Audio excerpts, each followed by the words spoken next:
अस्सलाम वालेकुम।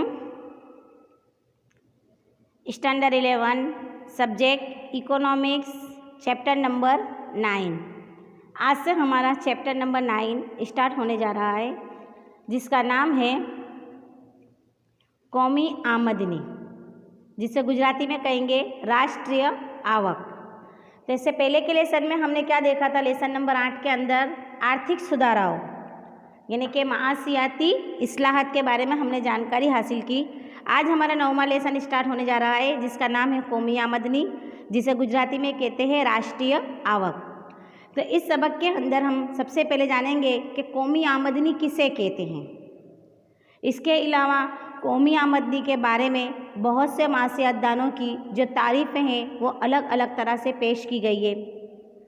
नंबर 3 है कि कौमी आमदनी के अंदर जो उसको नापने में मुश्किलात होते हैं वो क्या है, वो कौन कौन से मुश्किलात होते हैं जिसकी वजह से हम कौमी आमदनी को नाप नहीं सकते बराबर। इसके अलावा कौमी आमदनी और कौमी पैदावार के बारे में जानेंगे।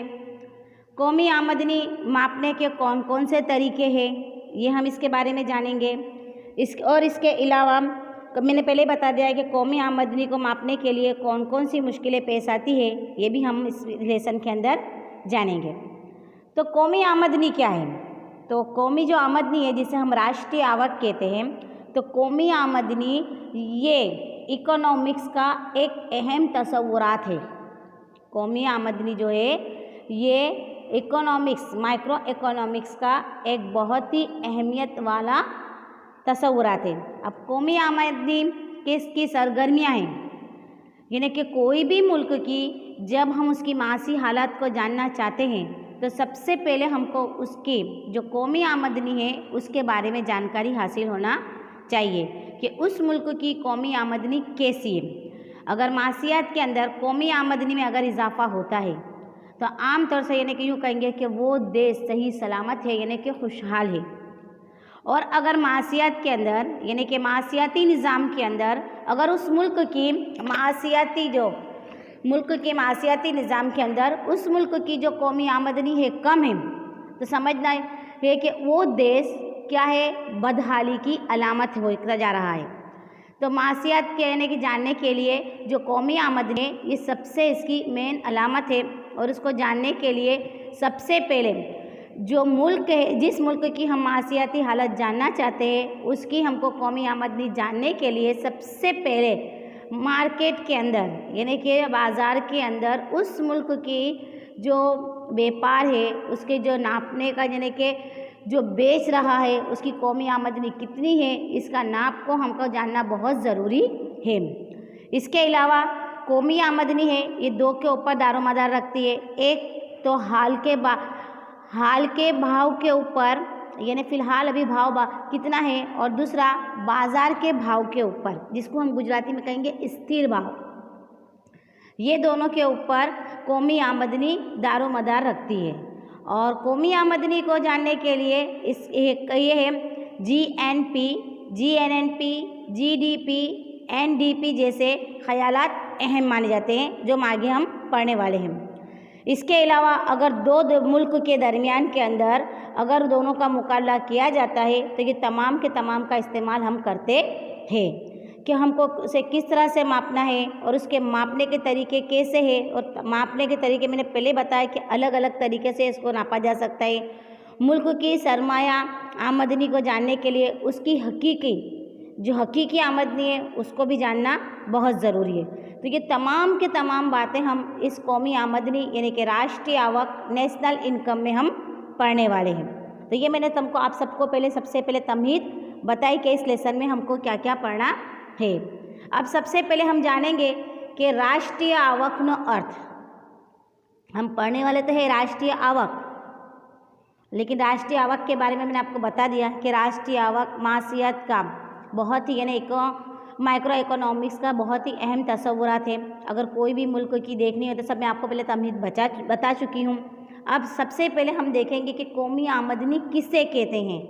तो कौमी आमदनी को हम आम ज़बान के अंदर हम किस तरह से कहेंगे, यानी कि उमूमी ज़बान के अंदर કે રાષ્ટ્રીય આવકનો અર્થ જણાવો। तो हम इसकी तारीफ़ें सबने अलग अलग पेश की है। मैंने पहले ही किया है कि हर एक महाशय अद्दा ने अपनी अपनी तारीफ़ें अलग अलग तरीके से पेश की है। तो सबसे पहले हम देखेंगे आम ज़बान के अंदर कौमी आमदनी किसे कहते हैं। तो कौमी आमदनी के उमूमी मायने साल के दौरान किसी मुल्क में ज़राअत, सनत और ख़िदमत की कुल पैदावार की मालियाती कीमत और उस मुल्क की कौमी आमदनी कहलाती है। समझ पड़ी कि कौमी आमदनी के उमूमी मायने साल के दौरान किसी मुल्क में ज़राअत, सनत और खिदमत की कुल पैदावार की मालियाती कीमत उस मुल्क की कौमी आमदनी कहलाती है। अगर गुजराती में बोलेंगे तो ये बोलेंगे वर्ष दरमियान देश में खेती, उद्योग और सेवाना क्षेत्रों में कुल जो उत्पादन थाय छे तेने नाણાકીય मूल ते देशनी राष्ट्रीय आवक कहेवामां आवे छे।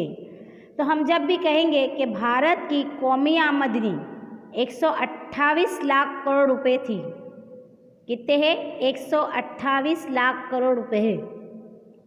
इसका मायने यह होता है कि जो ज़राअत है, जो सनत है और जो खिदमत के शोबे हैं, एक साल के दरमियान के अंदर वो 128 लाख करोड़ रुपए की अशिया और खिदमत की पैदावार करती है।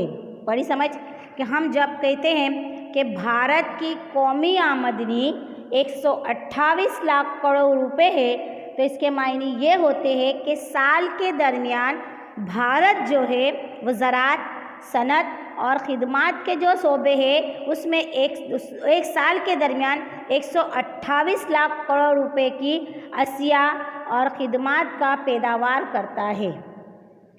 तो उमूमी ज़बान में आपको बताया कि कौमी आमदनी की उमूमी मायने साल के दौरान किसी मुल्क में ज़राअत, सनत और खिदमत की कुल पैदावार की मालियाती कीमत उस मुल्क की कुल आमदनी के कौमी आमदनी कहलाती है। तो ये हो गया राष्ट्रीय आवक नो अर्थ हुआ। अब जो दूसरे महाहिस्सेदार हैं जिन्होंने अपनी अपनी तारीफ़ें हर तरीके से अलग अलग पेश किए, उसे हम देखेंगे। तो याद रहे कि हर महाशियादा की तारीफ़ हमको याद होनी चाहिए, क्योंकि एक एक मार्क्स के अंदर ये आती है और कौन सी तारीफ़ किसके ऊपर मुनहसिर है ये भी हमको याद रखनी है। तो आइए हम सबसे पहले देखेंगे अल्फ्रेड मार्शल। इससे पहले भी हम पढ़ चुके अल्फ्रेड मार्शल के बारे में। तो अल्फ्रेड मार्शल की जो तारीफ़ है, सबसे पहले ये याद रहे कि अल्फ्रेड मार्शल की जो तारीफ़ है वो पैदावार के ऊपर मुनहसिर है। किसके ऊपर मुनहसिर है? पैदावार के ऊपर, जिसको गुजराती में कहेंगे उत्पादन ऊपर आधारित। सवाल आ सकता है कि उत्पादन आधारित पर राष्ट्रीय आवकनी व्याख्या कोणे आपी छे? तो अल्फ्रेड मार्शले आपी छे। तो अल्फ्रेड मार्शल ने किसके ऊपर मुनहसिर है? पैदावार के ऊपर मुनहसिर। जो तारीफ़ पेश की है कौमी आमदनी की, वो किसके ऊपर मुनहसिर है? पैदावार के ऊपर मुनहसिर। गुजराती में कहेंगे उत्पादन ऊपर आधारित। तो अल्फ्रेड मार्शल के मुताबिक क्या है कि साल के दौरान मजदूरी, जिसे हम गुजराती में कहेंगे श्रम, साल के दौरान मजदूरी और सरमाए के ज़रिए कुदरती वसाइल के इस्तेमाल के ज़रिए मुल्क की तरफ से तैयार करदा सामान यानी कि अशिया और नाकाबिले सामान की खालिस पैदावार को कौमी आमदनी कहा जाता है। अल्फ्रेड मार्शल की तारीफ़ किसके ऊपर है? पैदावार के ऊपर है, उत्पादन आधारित पर। तो साल के दौरान मजदूरी और सरमाए के ज़रिए कुदरती वसाइल के इस्तेमाल के ज़रिए, साल के दौरान याद रहे, देखो दोनों चीज़ें बताइए, साल के दौरान मजदूरी और सरमाए के ज़रिए भी बताइए, कुदरती वसाइल के इस्तेमाल के ज़रिए भी बताइए। मुल्क की तरफ से तैयार करदा सामान और नाकाबिले सामान की खालिस पैदावार को कौमी आमदनी कहा जाता है। अगर गुजराती में देखेंगे तो वर्ष दरमियान देशना श्रम अने मूडीनो कुदरती संपत्ति साथे सहयोग थवाथी भौतिक अने अभौतिक वस्तुओनुं ચોખ્ખું उत्पादन थाय छे तेने देशनी राष्ट्रीय आवक कहेवामां आवे छे।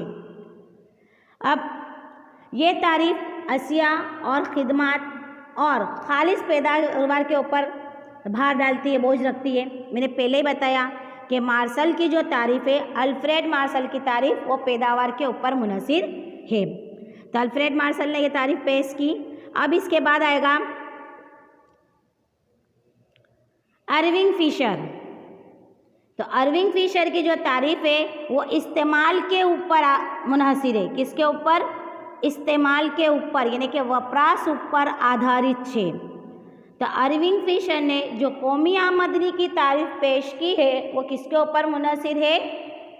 इस्तेमाल के ऊपर, यानी कि वपराश ऊपर आधारित व्याख्या अर्विंग फिशरे आपी छे। ये भी सवाल आ सकता है कि वपराश ઉપર આધારિત વ્યાખ્યા કોમી રાષ્ટ્રીય આવકની વ્યાખ્યા કોણે આપી છે? તો અરવિંગ ફિશર। तो अरविंग फिशर के मुताबिक साल के दौरान किसी मुल्क के अवाम के ज़रिए सामान और ख़िदमात की बराह रास्त इस्तेमाल की मिक़दार को मुल्क की कौमी आमदनी कहा है। क्या है? कि साल के दौरान किसी मुल्क के अवाम के ज़रिए, सबसे पहले मार्शल ने किसके ऊपर तारीफ़ की है? पैदावार के ऊपर मुनहसिर की कि साल के दरमियान में कोई भी मुल्क कितनी खिदमत और उसके ज़रिए जो सरमाया और जो खालिस पैदावार है वो कितनी करता है, वो किसने दी? अल्फ्रेड मार्शल ने दी। जबकि इरविंग फिशर ने क्या दी? इस्तेमाल के ऊपर तारीफ पेश की। तो इसने क्या दिया है कि साल के दौरान किसी मुल्क के अवाम के ज़रिए, यानी कि मुल्क की अवाम के ज़रिए सामान और ख़िदमात की बराह रास्त इस्तेमाल की मिक़दार को मुल्क की कौमी आमदनी कहा जाता है। यानी कि मुल्क के अंदर जो अवाम है वो मुल्क के सामान और ख़िदमात को कितना इस्तेमाल करती है, कितने तनासुब में उसका इस्तेमाल करती है, वो तमाम के तमाम सरमाया साल में गिनने के बाद उस मुल्क की कौमी आमदनी को गिना जाता है। तो ये किसने दी? इरविंग फिशर ने दी। अब इसके बाद आएगा एसी पिगू। एसी पिगू जिसकी तारीफ किसके ऊपर है? सरमाए के ऊपर, नाणा ऊपर आधारित व्याख्या है एसी पिगू की। एसी पिगू ने किसके ऊपर मुनहसिर तारीफ दी है? सरमाए के ऊपर मुनहसिर तारीफ पेश की। तो क्या किया इसने कि किसी ऐसे मुआशरे की कुल आमदनी के जिसमें गैर मुल्की आमदनी भी शामिल हो, यानी कि बाहर की अंतर्राष्ट्रीय आवक, तो ऐसा मुआशरा यानी कि ऐसा मुल्क की कुल आमदनी के जिसमें खुद की तो होए लेकिन दूसरे मुल्क की भी आमदनी भी शामिल हो और जिसको आसानी से पैसों की मदद से समझा जा सकता है, वो मुल्क की कौमी आमदनी कहलाती है। तो हमने इस लेसन के अंदर 3 हमारे पास माशियतदां हैं और तीन ने अपनी अपनी जो तारीफ राष्ट्रीय आवक के बारे में पेश की है वो तीन कैसी है? बिल्कुल अलग है। सबसे पहले था मार्शल, अल्फ्रेड मार्शल। तो अल्फ्रेड मार्शल ने किसके ऊपर करी? उत्पादन ऊपर आधारित। इसके बाद आएगा अर्विंग फिशर जिसकी तारीफ किसके ऊपर है? वपराश के ऊपर आधारित। और जो एसी पिगू है इसकी तारीफ किसके ऊपर है? सरमाए के ऊपर, जिसको गुजराती में बोलेंगे नाणा ऊपर आधारित व्याख्या। तो किसी ऐसे मुआशरे की कुल आमदनी के जिसमें गैर मुल्की आमदनी भी शामिल हो और जिसको आसानी से पैसों की मदद से समझा जा सकता है, वो मुल्क की कौमी आमदनी कहलाती है। यानी कि जितने भी हमारे पास माशियतदां हैं ये तीन ने अपनी तारीफ अलग अलग अंदाज में पेश की है। जबकि हमने इससे पहले क्या देखा था? उमूमी तारीफ इसकी देखी थी। अब इसके बाद हम देखेंगे, हाँ, तो इसने क्या कहा है कि किसी ऐसे मुआशरे की कुल आमदनी के जिसमें गैर मुल्की यानी कि अंतर्राष्ट्रीय आमदनी, अंतर्राष्ट्रीय आवक, गैर मुल्की आमदनी भी शामिल हो और जिसको आसानी से पैसों की मदद से समझा जा सकता है, वो मुल्क की कौमी आमदनी कहलाती है। या फिर दूसरे अल्फाजों में हम कहेंगे तो गैर मुल्की आमदनी की मदद से हम समाज की, यानी कि हमारे क्या है, हमारे समाज की कुल आमदनी है, यानी कि हमारे मुल्क की कुल आमदनी जो पैसों की मदद से आसानी से हम जिसको नाप सकते हैं वो भी कौमी आमदनी कहलाती है। और इसकी तारीफ में जो पिगू ने किसके ऊपर तारीफ पेश की है, किसके ऊपर ज़्यादा बोझ रखा है? इसने सरमाए के ऊपर ज़्यादा बोझ रखा है। अब इसके बाद हम देखेंगे कि मुख्तलिफ तारीफ़ें तो हमने देख ली, आम ज़बान की तारीफ भी देखी, अल्फ्रेड मार्शल की भी देखी जो उत्पादन के ऊपर आधारित थी। इसके बाद अर्विंग फिशर की तारीफ देखी तो वो किसके ऊपर थी? वपराश यानी कि इस्तेमाल के ऊपर थी। और एसी पिगू की तारीफ भी हमने देखी तो वो किसके ऊपर थी? सरमाए के ऊपर आधार पर थी, यानी कि सरनाणा ऊपर आधारित नहीं व्याख्या। अब हम देखेंगे कि तमाम तारीफ़ों से यानी कि मुख्तलिफ तारीफ़ों से हासिल करदा नताइज क्या निकलते। तो इसके टोटल कितने नताइज निकलते हैं? 5 नताइज निकलते। कितने? तो इसको गुजराती में कहेंगे विदित व्याख्या उपरથી तरणाओं। तो नंबर 1 है कि कौमी आमदनी एक साल की एक ख़ास मुद्दत में हासिल होने वाली आमदनी का एक पैमाना है, जिसे हम गुजराती में कहेंगे राष्ट्रीय आवक एक वर्षना ચોક્કસ સમયગાળામાં થયેલી આવકનો માપ છે। माप यानी कि पैमाना। और नंबर 2 है कौमी आमदनी में आखिरी अशिया और ख़िदमत पर गौर किया जाता है। मैंने पहले किया कि इस लेसन के अंदर हम अशिया ख़िदमत के ऊपर ज़्यादा देखेंगे।